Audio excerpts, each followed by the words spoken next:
간호사 국가고시 합격을 위한 대방열림만의 차별화된 최신 출제 경향 완벽 반영, 강의 경력 20년 이상, 전문 베테랑 교수팀, 실제 출제 경향 위주의 단계별 맞춤 교재. 대방열림과 함께한다면 합격할 수 있습니다. 유사상호를 주의하세요. 대방열림. 자, 안녕하세요. 네, 자, 간호사 국가고시 중에 지역사회 간호를 담당하고 있는 김희영입니다. 일단 수업 들어가기 전에 공약을 하나 내걸까 합니다. 3가지를 내걸도록 하겠습니다. 자, 공약이 빌공짜가 되려나요? 근데 지키도록 하겠습니다. 자, 첫 번째, 절대 서두르지 않겠습니다. 자, 제가 학교 강의도 하고 있는데 학교에서의 별명이 랩 교수예요. 얼마나 말을 빨리 하냐면 랩하는 것 같대요. 그래서 혹시라도 제가 흥분해서 조금 빨리 막 속도를 빠르게 하면 여러분이 저한테 눈치를 주셔야 됩니다. 좀 천천히 하라고. 그래서 제가 절대로 서두르지 않겠습니다. 그다음에 이제 두 번째. 자, 두 번째는 절대로 욕심내지 않겠습니다. 자, 제가 욕심을 내면 여러분들이 따라오기 정말 벅차더라고요. 우리 솔직히 국가고시 100점이 만점은 아니죠. 그죠? 그러니까 100점이 우리의 목표는 아닙니다. 결국 우리는 그냥 넘어가기만 해. 그래서 분명히 시험 문제 나올 거 뻔히 알지만 너무 힘들어 외우기가. 암기할 게 너무 많아. 이럴 때는 과감하게 포기하도록 하겠습니다. 결국 낄 때 끼고 빠질 때 빠지고. 그래서 반드시 요거는 좀 만만하니까 외웁시다 라고 하는 꼭 외워두세요. 그리고 이거는 나오지만 우리 포기합시다 라고 하는 거는 과감하게 포기하도록 하겠습니다. 자, 그리고 나면 세 번째, 적어도 제가 맡은 과목으로 여러분이 떨어지는 일이 없도록 노력하겠습니다. 자, 노력하겠습니다. 요게 3개의 공약 제가 반드시 지키도록 할 거고요. 그러면 여러분들은 이제 합격의 문턱으로 다가가게 될 거다라고 약속드리겠습니다. 자, 그 다음에 혹시라도 이게 문제를 이렇게 꼭 공부를 하시다가 궁금한 게 있는데 질문할 게 있는데 근데 대면으로 질문하면 괜히 좀 그러시더라고요. 그래서 혹시라도 카페가 있나요? 예, 카페 있습니다. 그래서 간호사 국가고시라는 카페가 여기 있습니다. 여기. 그래서 이거를 당연히 가입을 하셔서 100% 활용을 하셔야 됩니다. 그래서 질문을 하시면요. 제가 혹시라도 여러분 밤에 새벽에 공부하실 때 갑자기 궁금한데 새벽에 올리잖아요. 그러면 제 핸드폰으로 띵동 하고 연락이 오게끔 되어 있습니다. 그럼 바로 제가 답변을 드리도록 하겠습니다. 근데 만약에 답변이 없는데 그러면 제가 분명히 화장실에 있거나 아니면 이동하는 중이거나 하여튼 이럴 겁니다. 그러니까 조금만 참아주시면 24시간을 넘어가진 않을 겁니다. 그래서 분명히 금방금방 답변을 드릴 거다라고 보시면 되고요. 자, 그래서 여러분들이 이제 우리 쪽에 제 과목에 들어오셔서 절대로 후회하는 일이 없도록 노력하도록 하겠습니다. 자, 여러분들이 오늘 책을 2권을 받았을 거예요. 하나가 자, 요약집이 있을 거고 또 하나는 문제집이 있을 겁니다. 근데 제가 저는 항상 그래 이론에 좀 집중을 하자라고 얘기를 하고 있거든요. 그래서 제가 어떻게 할 거냐면 우리 하루에 3강을 해요. 3강을 하는데 첫 번째 1강, 2강을 제가 이론, 그러니까 요약본으로 하겠습니다. 그리고 세 번째 3강을 문제집을 풀도록 하겠습니다. 어떤 분들은요, 성격이 급해서 저 이론 필요 없어요. 문제만 할래요. 라고 하면 3강만 보시면 돼요. 그러니까 첫 번째, 두 번째는 요약본. 이거는 이론에 제가 충실할 수밖에 없습니다. 이론을 공부하고 나면 문제는 저절로 풀어지는 경우가 되게 많거든요. 그래서 이론 2강하고 마지막 강의에 문제를 한다. 이렇게 보시면 돼요. 네, 그런 식으로 접근할 거고요. 자, 그러면 일단 여러분들 그 요약집에 389쪽을 보실래요? 389쪽에 보시면 지역사회 간호의 출제 빈도가 나올 겁니다. 출제 빈도. 거기 보시면 국내의 보건정책이, 그러니까 정책, 여러분 되게 어려워하시는 이 정책이 한 4문제 정도 나와요. 그리고 가장 많이 나오는 게 지역사회 간호과정. 8문제나 나옵니다. 매번 8문제 나옵니다. 조금 이거는 시간적 투자를 해야 되겠다. 여기서는 제가 양보 안 할 겁니다. 여기서는 절대로 양보 안 하고 이거 다 맞도록 하겠습니다. 8문제. 그 다음에 역학과 질병관리가 5개 또는 6문제가 나오는데 역학 부분을 하면 되게 어려워하시더라고요. 그런데 저 역시 이거는 양보 안 하겠습니다. 왜냐하면 이거 쉽거든요. 말 그대로 산수거든요. 그래서 요거를 못하고 넘어가면 정말 억울해요. 그래서 요것도 제가 포기는 하진 않겠습니다. 여러분들이 조금 더 많이 이제 어려워하는 게 이론이에요. 간호이론 되게 어려워하시거든요. 저 접근은 하긴 합니다. 하는데 여러분들의 상태가 별로 안 좋다 그러면 아, 포기합시다. 이렇게 얘기를 할 겁니다. 하여튼 이론은 하긴 할 겁니다. 그 다음에 1차 보건의료 건강증진 보건소. 특히 우리 학원은 공무원을 만들어내는 학원이기 때문에 이 부분을 조금 더 신경을 쓸 겁니다. 왜냐하면 여러분들이 혹시라도 나중에 공무원이 될 수도 있어서 이 부분을 좀 신경을 써 주실 거고요. 예, 3문제 정도 나옵니다. 그 다음에 산업보건은 항상 한 문제 또는 2문제 정도 나오는데 웬만하면 맞아요. 그래서 이것도 제가 접근해 들어갈 거고요. 그 다음에 학교보건, 보건교육이 점점 출제 빈도가 좀 떨어지고 있긴 하는데 2개가 합해서 3문제 또는 4문제 정도 나옵니다. 근데 이것도 그렇게 어렵진 않을 거예요. 그 다음에 여러분들이 꼭 반드시 알아야 되는 게 모자보건사업, 인구 가족계 이 부분을 좀 알아야 되거든요. 여기 이제 공식이 나옵니다. 그죠? 그래서 뭐 모성 사망률, 모성 사망비 이런 것들이 나오는데 학교에서 교수님들이 그런 거 꼭 외워라 라고 얘기했었을 거예요. 네, 그것도 우리 외울 겁니다. 이것도 할 거고요. 그 다음에 이제 가족간호 얘도 한 문제 또는 2문제 정도 나오는데 얘도 틀리면 안 돼요. 워낙 쉬운 문제들이 나오거든요. 그 다음에 이제 환경이 한 문제 나옵니다. 근데 저 환경은 포기할까 합니다. 왜냐면 이 한 문제를 위해서 굉장히 많은 부분을 외우기가 힘들거든요. 제가 분명히 설명을 드릴 겁니다. 설명을 드리는데 예전에는 이거 외우세요 이렇게 얘기를 했는데 외우란 말은 못 하겠습니다. 하여튼 제가 설명을 드리겠습니다. 자, 그 다음에 지역 간호사업 그래서 여기에 이제 정신 쪽도 나오고 그 다음에 여러 가지 간호사업이 나오는데 이것도 그렇게 어렵진 않는데 제가 시간적 투자는 그렇게 많이 하진 않을 겁니다. 예, 이런 식으로 좀 하도록 하겠습니다. 자, 그러면 제가 잔소리는 이 정도만 좀 할 거고요. 그리고 우리 수업은 50분하고 10분 쉬고 50분하고 10분 쉬는데 제가 50분 딱 땡 하면 금방 쉴 겁니다. 여러분들이 시간 다 되면 괜히 엉덩이도 막 그렇고 빨리 왜 안 끝내줘 그래서 초조해 하는데 걱정하지 마세요. 제가 시간이 딱 되면 바로 강의하다가 자, 조금만 쉬겠습니다. 바로 나갈 겁니다. 그러니까 믿고 따라와 주시면 될 것 같긴 합니다. 자, 그러면 제가 맨 처음에 말씀드린 것처럼 요약본부터 먼저 하겠습니다. 제일 처음 보시면 국가보건의료제도, 국가보건의료 체계 요거 좀 자주 나옵니다. 기억을 해 두셔야 돼. 저는 학교에서 강의할 때 요거를 각인해라, 머릿속에 각인해라 이렇게 얘기를 하고 있거든요. 자, 일단 맨 처음에 맨 밑에가 보건의료 자원의 개발이 나와요. 자원의 개발입니다. 그래서 개발된 자원을 그 다음에 조직화, 자원의 조직화예요. 쓰실 필요는 없을 것 같아요. 거기 있으니까 제목이 있을 겁니다. 자, 그리고 자원을 조직하고 나면 이거를 잘 운영해야 돼. 돈이 필요하겠죠. 재원 들어갑니다. 그리고 관리 또는 행정이라고 표현해요. 관리 또는 행정. 그리고 나면 보건의료 서비스를 전달할 수가 있어요.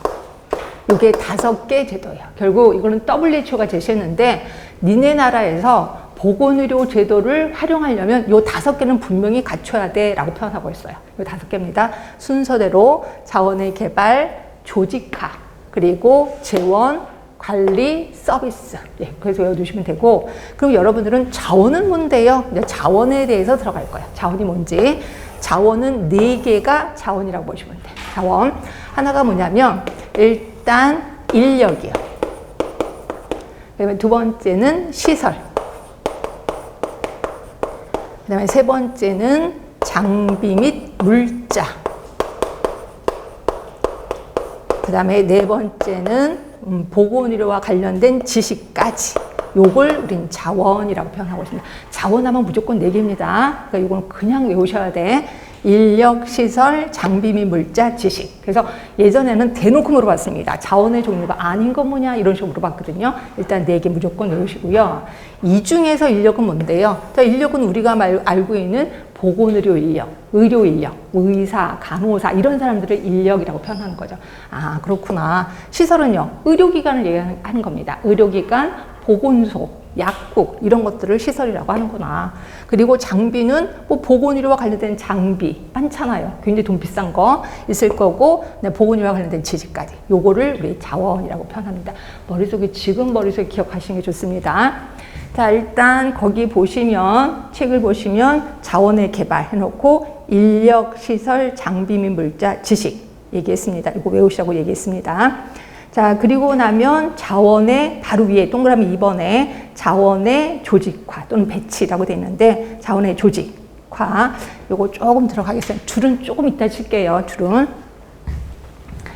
자, 제가 이제 자원에 대해서 얘기는 했고요. 우리 자원에 대해서는 나중에 법규 시간에도 배우실 거예요. 의료법에서 의료 인력 그럼 다 배우실 거거든요. 아, 그 인력을 얘기하는구나. 기억해 두시면 되고 자원의 조직화 들어가겠습니다. 자원의 조직화는 어느 쪽을 보시면 되냐면 제가 책을 왔다 갔다 할 거예요. 자, 390쪽에 보건의료기관이 있어요. 그거를 얘기하는 겁니다. 이게 자원의 조직화입니다. 자원의 조직화는 우리 그래 크게 합시다. 일단 국제 조직이 있고요. 국제 조직, 그다음에 국내 조직이 있어요. 자, 우리 보건과 관련된 국제 조직 하면은 뭐가 있을까요? 혹시 배우셨나요? WHO라는 거 배우셨나요? WHO? 네, 배우셨을 거예요. 자, 그리고 국내 조직은 다시 크게 둘로 나뉘거든요. 어떻게 나누냐면 중앙 조직이 있고 중앙 조직, 그다음에 지방 조직이 있어요. 자, 보건과 관련된 중앙조직 혹시 알고 계시는 거 있을까요? 중앙조직, 보건 관련된 혹시 보건복지부라고 들어보셨어요? 네, 맞아요. 이 보건복지부가 여기 떡하니 있습니다. 그러면 보건과 관련된 중앙조직은 보건복지부만 있나요? 죄송하지만 아니에요. 또 있어요. 또 뭐가 있냐면 행정안전부도 있어요. 행안부라고 표현합니다. 행정안전부. 그 다음에 또 있어요. 학교 부속 병원들이 있을 거예요. 학교 부속 병원은 교육부 소속입니다. 교육부도 관련이 돼 있어요. 교육부. 이런 거는 외우라는 게 아닙니다. 그냥 한번 보시라는 겁니다. 자, 일단 교육부도 있고요. 그 다음에 환경과 관련된 건 또 환경부가 합니다. 환경부가. 자, 그리고 우리 산업보건도 배우잖아요. 학교에서. 산업은 고용노동부가 하고 있습니다. 고용노동부. 자, 이렇게 보건과 관련된 중앙조직이 이렇게 많아요. 그래서 우리 이걸 뭐라고 하냐면 중앙조직이 다원화되어 있다 이렇게 표현해요. 자, 다원화가 돼서 좋다 나쁘다? 나쁘다. 왜? 이거는 내 일 아니야? 네 일이야? 서로 미루기 바쁘다는 거죠. 그렇죠? 그런데 이런 얘기도 들어보셨을 거예요. 보건과 관련된 조직이 이원화되어 있다 이런 얘기도 들어보셨을 거예요. 맞아요. 저 이원화되어 있다는 소리 들어봤어요. 자, 그럼 이 중에서 제일 중요한 두 개의 조직이 있다는 거죠. 그것만 딱 띄어서 이원화되어 있다 이렇게 표현합니다. 그 중요한 조직이 뭐예요? 보건복지부, 행안부죠. 그래서 이걸 이원화되어 있다라고 표현하는 거예요. 그렇죠? 자, 그런데 그럼 지방조직은 뭐가 있는데요? 자, 지방조직은 이건 법규에서도 배우실 건데 지방조직에서 제일 높은 게 시도조직이에요. 시도. 이 서열은 좀 알아두시는 게 좋습니다. 시도 밑에 뭐가 있냐면 시군구가 있어요. 시군구. 어떤 분은 이것도 모르시더라고요. 시도의 시하고 시군구의 시하고 잘 모르겠는데요. 왜? 우리는 간호에만 신경 썼거든요. 세상 사는 얘기는 잘 모르거든요. 자, 시도의 시는 서울특별시를 얘기를 해요. 그런데 시군구의 시는 안양시, 용인시 조그만 시예요. 그렇죠? 그래서 시군구, 얘는 구청장. 이게 보시면 돼. 그래서 서울이 시도구, 시군구입니다. 그리고 그 구청 안에 보건소가 있어요.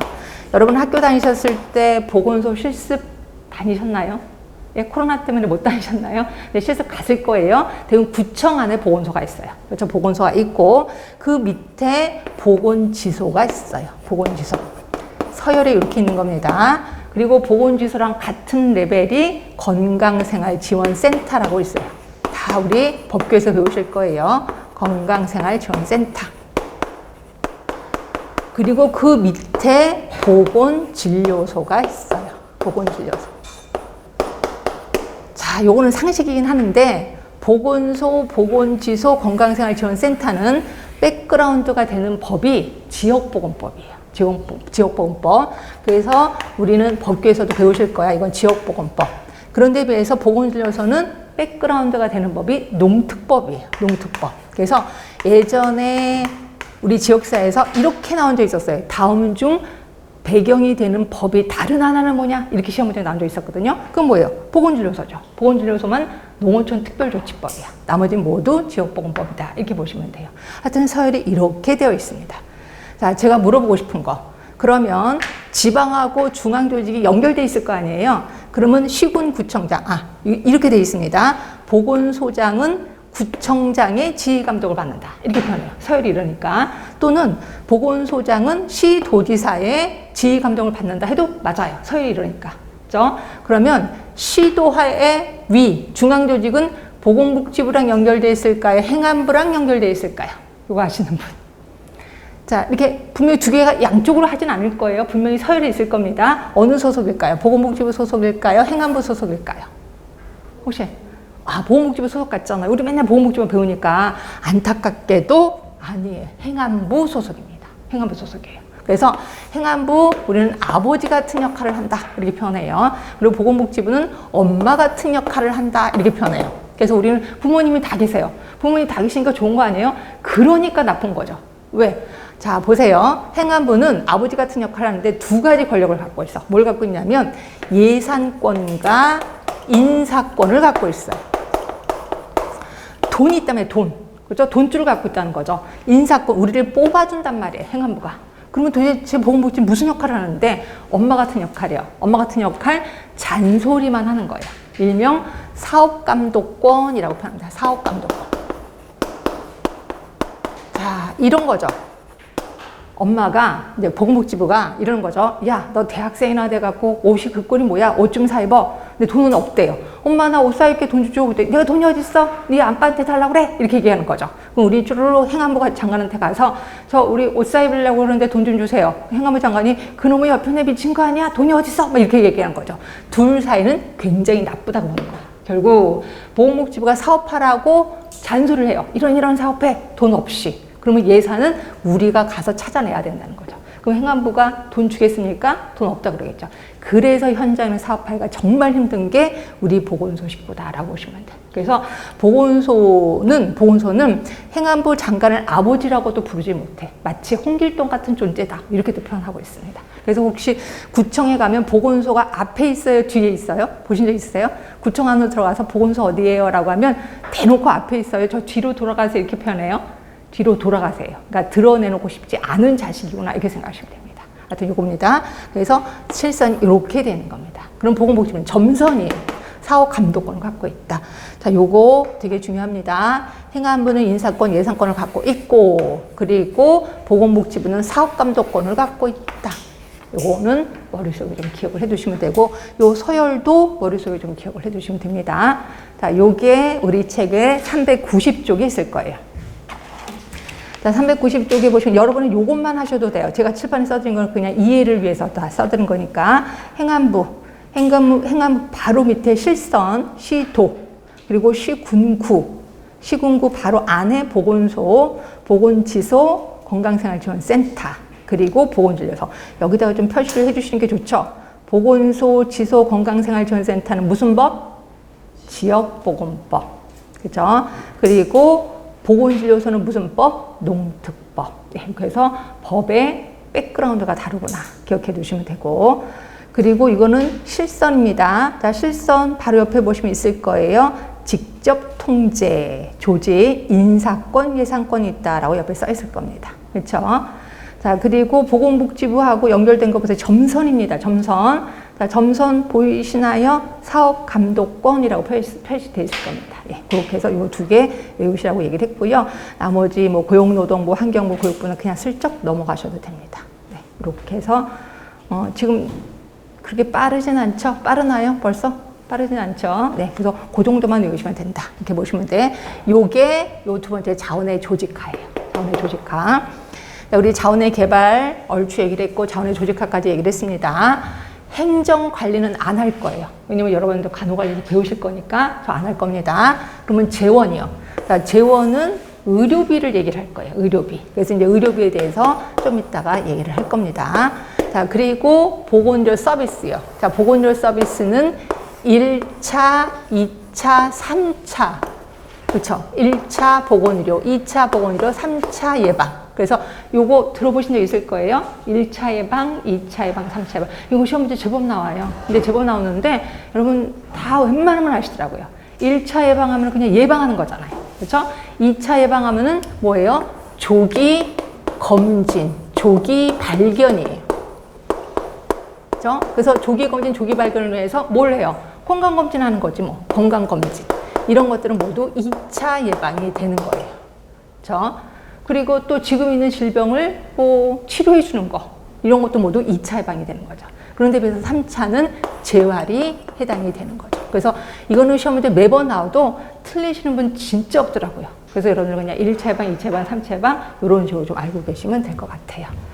자, 이렇게 해서 좀 뭐에 대해서 했냐면 다시 앞으로 오셔서 389쪽에 오셔서 보건의료 제도, 보건의료 체계에 대해서 WHO가 얘기한 거 5개. 다시 한번 부탁합니다. 요 5개는 외워라. 각인을 해라. 이 중에서도 자원 4개라는 것도 머릿속에 기억하시고 자원의 조직화로 들어가시면서 보건복지부, 행안부 각각 하는 일을 좀 신경 쓰자라고 표현했습니다. 그거 말고도 거기 지금 배운 게 그 그림 2번에 국가보건당국 조직, 여기 이제 조직도 아까 조금 전에 배웠던 겁니다. 그리고 그 밑에 보험 프로그램, 지금 뭐를 보고 있냐면 389쪽 보고 있습니다. 389쪽에 가운데 보건의료 제도의 동그라미 2번을 보고 있습니다. 보험 프로그램, 기타 정부기관, 비정부기관, 이런 것들이 모두 자원의 조직화에 들어가는구나. 기억해 두시면 되고, 그 다음에 옆에 4번에 가시면 경제적 지지, 저는 재원이라고 표현했는데 공공재원, 고용주, 이런 것들이 여기 들어가는구나. 그다음에 관리, 관리는 이제 간호관리 교수님한테 배우실 거예요. 지도력 의사, 이런 걸 얘기하네. 그리고 맨 꼭대기에 3번에 자 1차, 2차, 3차. 자, 1차는 예방 중심이고 2차는 치료 중심. 그렇죠? 그리고 제가 뭐라고 했어요? 조기 검진 들어간다라고 표현했고요. 3차는 재활. 그런데 건강증진을 따로 띄웠는데 솔직히 1차 예방 안에 건강증진이 들어갑니다. 그러니까 여러분들은 1차 예방 안에 건강증진도 집어넣으세요. 그렇게 해서 알고 계시면 좋을 것 같긴 해요. 그래서 우리 보건의료 제도 좀 끝이 났고요. 그 다음에 사회보장제도는 좀 이따 할게요. 자, 들어가시면 진료비 보상제도. 이거 여러분들 엄청 많이 배우셨을 거예요. 진료비 지불보상제도. 그러니까 의사한테 돈을 주는데 어떻게 돈을 주느냐. 그게 이제 진료비 지불보상제도입니다. 크게 사전 결정 방식이 있고 사후 결정 방식이 있어요. 사전 결정 방식이라는 건 뭐냐면 의사가 의료 행위를 하기 전에 이미 돈이 결정이 된 거야. 이게 사전 결정 방식. 사후 결정 방식은 의사가 행위를 하고 나서야 돈이 결정이 되는 거죠. 대표적인 게 뭐가 있냐면 행위별수까지예요. 그래서 사후 결정 방식은 행위별수까지. 그러면 여러분들이 의사라면 행위를 많이 할 것 같아요? 조금 할 것 같아요? 많이 해야 수입이 들어오죠. 그렇죠? 결국 사후 결정 방식은 의료비가 끝도 없이 올라가겠구나라고 보시면 돼요. 그런데 비해서 사전 결정 방식은 의료비가 그렇게 올라가진 않을 거다라고 보시면 되는 거죠. 그렇죠? 자, 이 중에서 행위별수까지 제가 설명 따로 안 드려도 다 아시죠? 그렇죠? 행위 하나하나마다 가격을 매겨서 돈을 주는 건데 행위 하나하나뿐이 아니라 약값도 한 알당 가격을 매기는 거예요. 그렇죠? 우리나라가 행위별수까지인 건 아실 거예요. 자, 그러면 좋은 점도 있고 나쁜 점도 있는데 좋은 점은 뭐예요? 의료의 질은 굉장히 좋을 거예요. 의사가 굉장히 많은 행위를 하려고 할 겁니다. 그러면 나쁜 점은요? 의료비가 끝도 없이 올라가겠네 라고 감이 잡히실 겁니다. 그러면 읽으면서 해볼게요. 자, 방식. 제공된 의료 서비스의 단위당 가격에 서비스 양을 곱한 만큼 보상하는 거야. 내가 한 반을 꼬맸어. 10반을 꼬매서 한 반을 꼬맸는데 얼마? 곱하기 10번 꼬매서 10을 곱하는 거죠. 이렇게 해서 돈을 받는 것이라고 보시면 되고요. 자, 장점 보세요. 의료 서비스의 양과 질이 올라갈 겁니다. 엄청 질이 좋을 겁니다. 양도 좋을 겁니다. 그리고 의료인들의 재량권 확대. 의료인이 하고 싶은 대로 해요. 환자 다리를 자르고 싶으면 자르고 다리를 붙이고 싶으면 붙이고 자기 마음대로 합니다. 자, 밑에 보시면 가장 현실적이에요. 전 세계적으로 가장 많은 게 행위별수까지.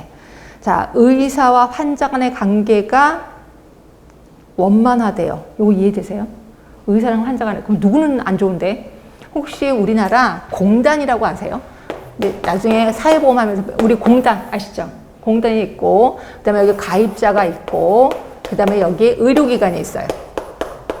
의료기관이 의사가 막 행위를 많이 해요. 그러면 이 공단이 자꾸 깎으려고 해요. 그래서 누구랑 사이가 안 좋으냐면 의사하고 공단은 사이가 안 좋아요. 엄청 안 좋아요. 그런데 우리 가입자, 우리 환자하고 의료기관의 사이가 되게 좋아요. 왜 좋은 줄 아세요? 의사가 굉장히 꼼꼼하게 꼬매줘요. 한번 대강대강 꼬맬 것도 여러 번 꼬매. 그럼 우리는 속으로 이렇게 생각해요. 저 의사가 돈 바라고 이렇게 많이 꼬매는 거 아니야? 이런 게 아니라 의사가 친절하다 이렇게 생각한단 말이에요. 그렇죠? 그리고 그래서 저희가 우스갯소리를 해요. 환자를 한번 끌어안는데 수가가 매겨지면 끌어안다 못해 완전 끼어 안을 거다 이렇게 얘기를 하고 있거든요. 그래서 요거 의사와 환자 간의 관계는 엄청 좋아요. 그런데 누구랑 안 좋으냐면 공단과 의료기관은 사이가 안 좋다 이렇게 보시면 돼요. 그러니까 여러분들은 이걸 착각을 많이 하시더라고요. 그래서 의사와 환자 간의 관계는 원만하다 이렇게 되어 있습니다. 단점 보세요. 단점을 보시면 거기 써 있죠. 의료비 지급에서 두 번째 점땡입니다. 의료비 지급에서는 과잉 진료를 막기 위해서 심사, 감사 또는 기타 방법으로 동원하게 돼서 행정적으로 복합적인 문제가 발생한다. 이게 이제 공단이 계속 심사를 하는 겁니다. 그리고 감사도 하는 거고. 그렇죠? 그래서 사이가 나쁘다라고 보시면 되고. 자, 이러다 보니까 그 밑에 거기 써 있네요. 의료인과 보험자 간의 갈등 요인을 소지하고 있다. 이때 보험자는 공단을 얘기하는 거거든요. 그래서 공단과 의료인은 갈등 요인을 갖고 있다. 자, 예방보다는 치료에 중심할 수밖에 없습니다. 예방하면 돈이 안 되거든요. 그래서 의사들은 꼭 하는 말이 조금만 기다려 봅시다. 맨날 이런 얘기를 합니다. 그냥 아파야 돈이 된다는 거죠. 요게 행위별수가제. 그리고 상급병원으로 후송 안 합니다. 왜? 내 환자를 상급종합병원에 보내면 환자를 뺏기는 거잖아. 그래서 내가 다 끌어안고 있다라고 보시면 돼요. 이게 행위별수가제. 행위별수가제가 시험 문제 엄청 많이 나옵니다. 그래서 이건 틀리면 절대로 안 돼요. 그래서 처음부터 끝까지 다 이해가 되셔야 되고, 이해가 안 되면 난 아직 행위별수가제 잘 모르는 거네 이렇게 좀 보시면 돼요. 그래서 혹시라도 여러분 이따가 다 이거 이해 못하겠어요 라고 하면 정말 질문하셔야 됩니다. 제가 다 이해하도록 해드릴게요. 그럼 이제 인두제로 넘어가도 되나요? 예, 인두제 넘어가겠습니다. 자, 인두제도 제가 조금 설명을 깊게 할 거예요. 인두제는 영국 얘기를 할 겁니다. 영국 얘기. 자, 영국. 혹시 여러분들한테 다음 생에 선택권이 주어진다면 영국에서 태어나실래요? 한국에서 태어나실래요? 네. 혹시 다음 생에 선택권이 주어져. 그러면 영국에서 태어나실래요? 한국에서 태어나실래요? 네. 영국. 왜? 선진국이니까 떡국이라도 떨어질까 싶어서 우리 영국의 실체에 대해서 지금부터 얘기를 해드리겠습니다. 자, 영국에서 이제 보건의료 제도 얘기를 좀 해드릴까요? 영국이라는 나라는, 그러니까 영국의 의대를 졸업했어요. 그럼 이 사람한테 너 전문의 딸래, 일반 의사 할래? 요거 물어봅니다. 예를 들어서 우리나라는 전문의가 거의 75%거든요. 대부분 의과대학 나와서 바로 개업 잘 안 하거든요. 꼭 전문의 따거든요. 근데 영국에서는요, 5명만 전문이야. 전부 다 일반이에요. 그렇죠? 그러면 저는 일반 의사 하렵니다. 이렇게 얘기를 해요. 그 일반 의사 한다는 건 개업을 한다는 거죠. 어느 지역에 가서 개업할래? 이것도 물어봐요. 그래서 저는 A라는 곳이 제 고향이니까 그곳에 가서 개업하렵니다. 라고 얘기를 하잖아요. 그 A라는 도시에 의원 건물은 아니고 조그만 의원이 하나 있어요. 그러니까 내가 따로 돈을 내서 의원을 세우지 않아도 되는 거예요. 그렇죠? 근데 거기 안에 들어가면 환자 명단도 이미 있어요. 3,500명의 명단이 있어요. 그럼 나는 3,500명만 이렇게 관리를 하면 되는 거예요. 그래요. 근데 이 영국은요, 진짜 병원에 가면 돈 한 푼 안 냅니다. 돈 한 푼, 큰 종합병원에 가도 돈 한 푼 안 내요. 그러니까 국민들은 돈 한 푼도 안 내고 의료기관을 이용할 수 있거든요. 그럼 이런 모든 것들은 다 세금으로 이루어지는데, 그럼 의사들은 돈을 누구한테 받아? 환자한테 못 받으면 국가로부터 돈을 받아요. 어떻게 받냐면 한 명당 얼마 단가가 있습니다. 3,500명. 그래서 이렇게 나온 돈을 국가부터 받는 거예요. 그렇죠? 여기까지는 괜찮아요. 환자한테 돈을 받든 국가한테 돈을 받든 받으면 되는 거니까. 그렇죠? 그런데 문제는 여기서 사용하는 소모품들이요. 자, 소모품 예를 들어서 환자한테 주는 약 또는 환자를 드레싱 해주는데 소독약 이런 거 모두 다 누구 돈이야? 의사 돈이야. 그러니까 의사가 사서 그거를 환자한테 줘야 돼. 그러면 환자가 와서 저 감기약 주세요 라고 하면 줘요, 안 줘요? 안 주지. 먼저 내 돈인데. 그래서 뭐라 그래요? 감기 처방전이 뭔지 아세요? 사과줄 줄 하나야. 나가서 사 먹으세요. 이게 처방전이죠. 말도 안 되는 거죠. 이러다 보니까 우리나라 사람들이 영국에 가면 정말 힘들대요. 왜냐하면 이제 제가 알고 있는 분이 영국에 살고 계시는데 아이가 온몸에 물집이 생긴 거예요. 난리가 났죠. 수도가 막 물집이 생기니까. 그래서 애를 들쳐업고 이제 그 담당 의사거든요. 담당 의사한테 갔대요. 갔더니 또 의사 보더니 수두입니다 이러더래요. 그렇죠. 제가 봐도 수두예요. 그래도 어떻게 좀 약이라도 좀 먹어야 되겠다 이렇게 했더니 의사가 가라 그러더래요. 그래서 아니 수두인데 왜 약을 안 주세요? 그랬더니 의사 하는 말이 수두인데 왜 약을 먹어요? 아프면 되지? 이런 거예요. 그러니까 결국 그 병이 뭐라는 걸 알면 아프면 된다는 거죠. 약을 먹을 필요가 없다는 거죠. 그래갖고 의사 멱살을 잡고 싸웠다 이렇게 표현하고 있습니다. 그렇죠? 이게 영국이에요. 다시 한번 물어볼게요. 영국에서 태어나실래요? 한국에서 태어나실래요? 한국이 좋습니다. 한국이. 단 조건이 돈이 많으면 한국이 좋다 이렇게 보시면 돼요. 근데 영국 같은 데는 돈이 없어도 국가가 다 해주니까 괜찮습니다. 하여튼 이거예요. 자, 그래서 사람 머리수대로 돈을 준다 그래서 이걸 인두제라고 표현하고 있습니다. 그래서 인두제가 나오는 거예요. 그렇죠?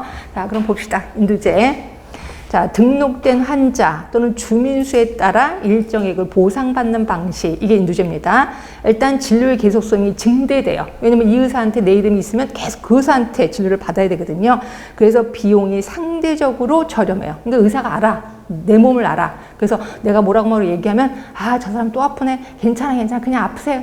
이렇게 얘기를 하거든요. 이러다 보니까 상대적으로 비용이 저렴할 수밖에 없는 거고, 치료보다는 예방에 관심을 두겠죠. 그렇죠? 예방에 신경 써야지. 왜냐면 치료하려면 돈 많이 드니까 예방에 관심을 둘 겁니다.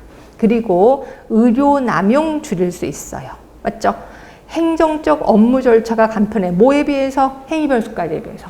행위별수까지는 일일이 다 이거를 기호를 붙여서 위로 올리거든요. 그 돈 받아내려고. 근데 여기는 그냥 1인당 얼마? 그러니까 행정적으로 간편할 수밖에 없어요. 자, 의료인의 수입이 평준화되죠. 모든 의료인이 다 똑같은 돈을 받게 되는 거죠.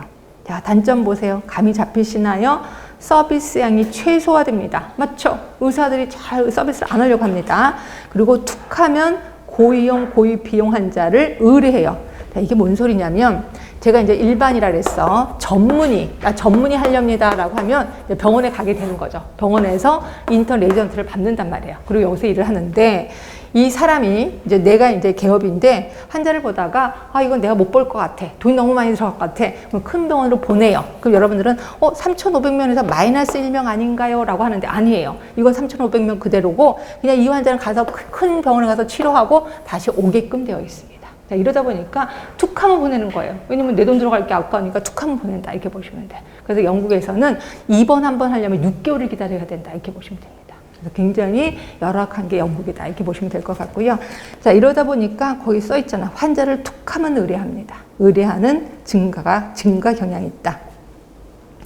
자, 고도의 전문의에게는 적용이 곤란합니다. 하나만 물어보고 싶어서 고도의 전문의에게 딱 좋은 건 뭔데요? 고도의 전문의에게 딱 좋은 건 행위별 수가제죠. 행위별 수가제는 고도의 전문의에게는 딱 좋다. 이렇게 보시면 됩니다. 이해되실 겁니다.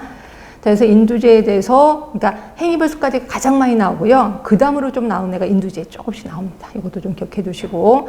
그 이제 봉급제예요. 자, 봉급제는 솔직히 우리나라 의사들도 봉급제 월급 받고 있습니다. 월급 받는 의사들도 있어요. 그렇죠? 그런데 솔직히 여기서의 봉급제는, 그러니까 우리나라 의사들은요 환자를 많이 보잖아요. 그럼 플러스 알파를 더 받아요. 그렇죠?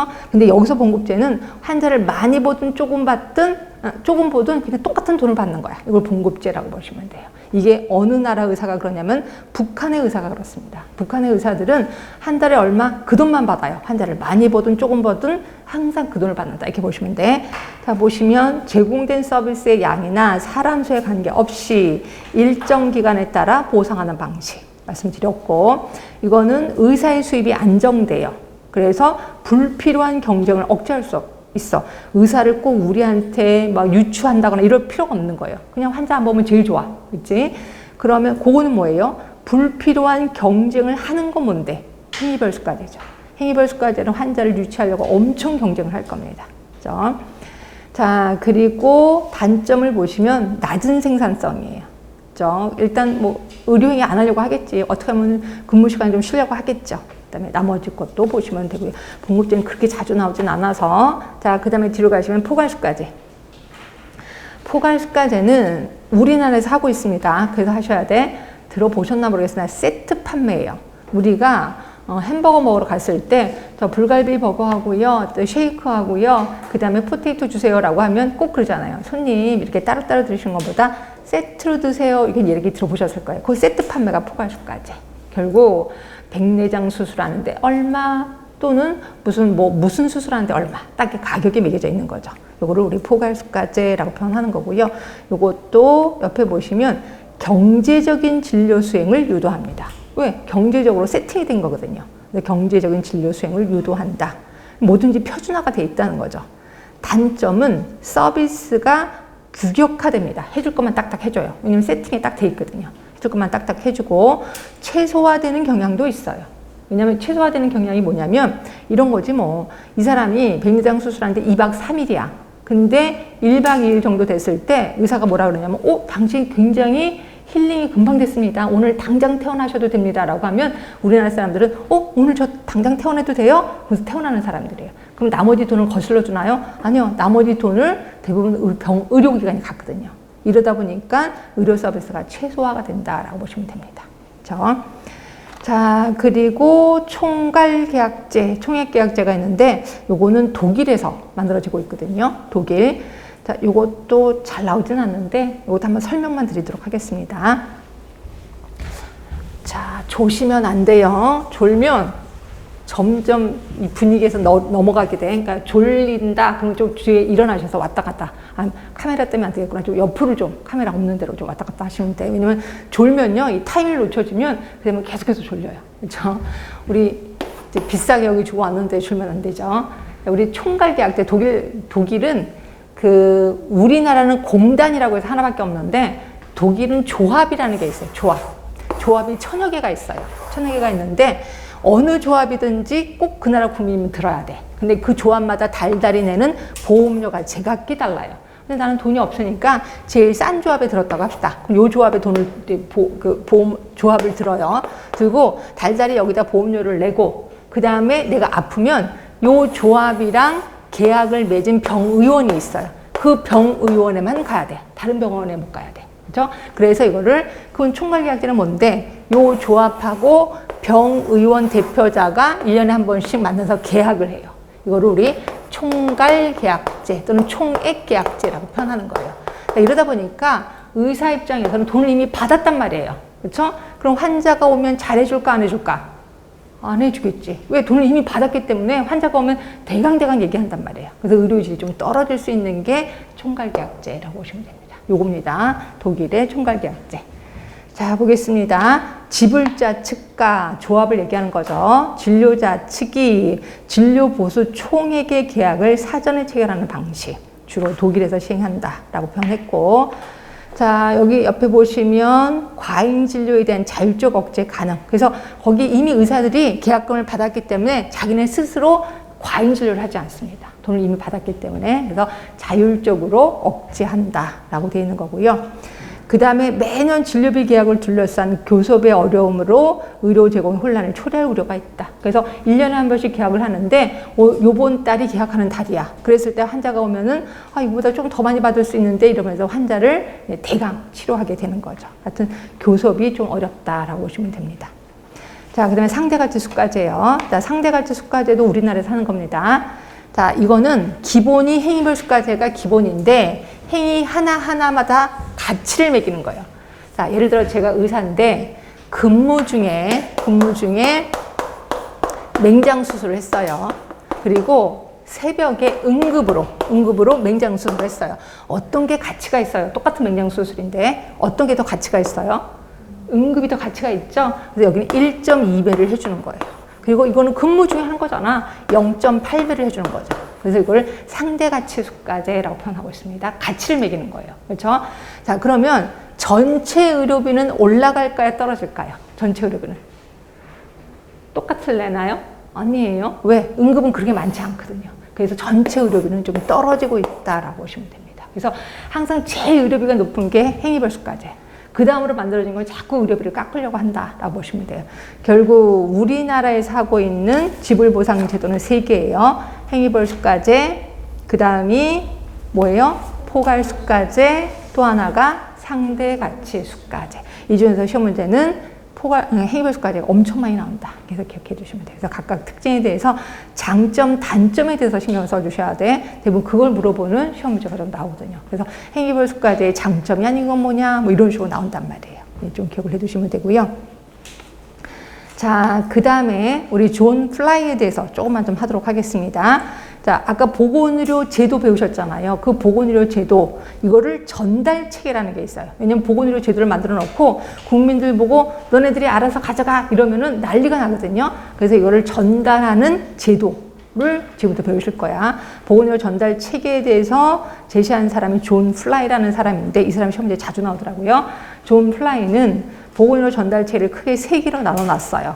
자유방위형, 사회보장형, 사회주의형. 일단 제목은 외우셔야 돼. 자, 자유방위형 하면은 국민들 보고 너네들이 알아서 병원 하고 니네들이 알아서 해라고 하는 거예요. 이게 자유방위형. 우리나라는 자유방위형에 속해요. 자, 보시면 국민 대다수가 각자 개인 책임 아래 보건의료를 공급받고 있는 경우로 개개인의 능력과 자유를 최대한 존중해 정부는 간섭을 안 해요. 이거를 우리 자유방위형이라고 하는 거고, 대표적인 나라 미국입니다. 일본도 그렇고 우리나라도 여기에 속한다. 자, 장점 보세요. 국민이 아무 의료기관이나 자기 마음대로 갈 수 있어. 나 A라는 병원 갈까? B라는 병원 갈까? 마음대로 갈 수 있습니다. 의료의 질적 순위 굉장히 높아요. 그리고 의료인도 자기 마음대로야. 의료인의 재량권도 굉장히 높아요. 이게 자유방위형. 자, 그러면 여러분 단점 보세요. 단점 뒤로 갈게요. 단점을 보시면 의료기관이 경쟁을 한단 말이에요. 그쵸? 경쟁을 하고 특히 의료기관이 돈 많이 나오는 곳에 가겠지. 돈 많이 나오는 곳이 어디겠어? 대도시. 대도시에서 우리나라에서는 또 강남 이런 데 의료기관이 많이 몰릴 수밖에 없어요. 돈 나올 때가 그런 데니까. 그래서 결국 사회 계층적으로 불균형이 일어난다는 거죠. 의료비는 끝도 없이 올라갈 겁니다. 그리고 의료 자원의 비효율적 활용. 그래서 의사인데 밥 굶는 의사도 있다는 거죠. 그렇죠? 그래서 의사가 능력이 안 돼. 그러면 오픈해도 사람이 없으니까 뭐 망할 수밖에 없는 거죠. 이런 걸 우리 비효율적 활용이라고 표현하고 있습니다. 이게 자유방위형. 자, 그런데 비해서 다시 오세요. 사회보장형. 자, 사회보장형 하면 영국 생각하시면 돼요. 영국. 아까 영국의 인두제 머릿속에 기억하실 겁니다. 그러면 하나, 둘, 셋, 네 번째 줄부터 볼게요. 국가에서 전 국민을 대상으로 소외계층 없이 일체 보건의료 서비스를 무료로 그리고 강력한 정부 주도형으로 실시하는 거. 이게 사회보장형. 아, 영국의 인두제 그거 생각하시면 된다. 영국, 그거 말고도 캐나다, 스칸디나비아 등의 선진국이 여기에 속하게 되는 거죠. 자, 장점 보세요. 형평성이 엄청 높죠. 모든 국민은 다 똑같은 의료 서비스를 받게 돼요. 형평성이 높습니다. 그리고 국민 개개인의 자기 의사 선택권이 어느 정도 부여돼요. 그러니까 선택권이 그 의사한테 내 이름이 들어가 있는데 나 저 의사 싫어. 바꿀 수 있습니다. 그래서 선택권이 좀 부여된다는 거죠. 그리고 치료와 예방을 포함하는 포괄적인 의료 서비스가 제공이 돼. 물론 예방 위주긴 하지만 치료도 해주고 있습니다. 하여튼 이렇게 좋은 점이 있는 게 사회보장형. 단점이 있어요. 자, 단점 뒤로 가시면 대규모 의료 조직이야. 왜? 국가가 모든 병원을 다 갖고 있거든요. 다 국가 거거든요. 이러다 보니까 대규모 의료 조직이고 관료제가 일어나게 되는 거죠. 그렇죠? 관료적이고 행정체계가 복잡하다. 그러니까 말 그대로 그냥 큰 대형 병원이라고 생각하시면 돼요. 이러다 보니까 일개 의사가 자기 마음대로 할 수가 없는 거죠. 이게 행정체계가 복잡하다라고 되어 있는 거고, 그 다음에 사회주의형. 사회주의형 하면은 이제 북한 생각하시면 됩니다. 북한. 자, 되게 좋은, 거기 보시면 의료 자원과 의료 서비스의 균등한 분포와 균등한 기회 부여에 목표를 두고 있어. 그래서 의료를 국가가 모두 관리하고 있는 거죠. 그래서 제가 아까 한 대로 북한이 그렇다. 자, 장점 보세요. 장점.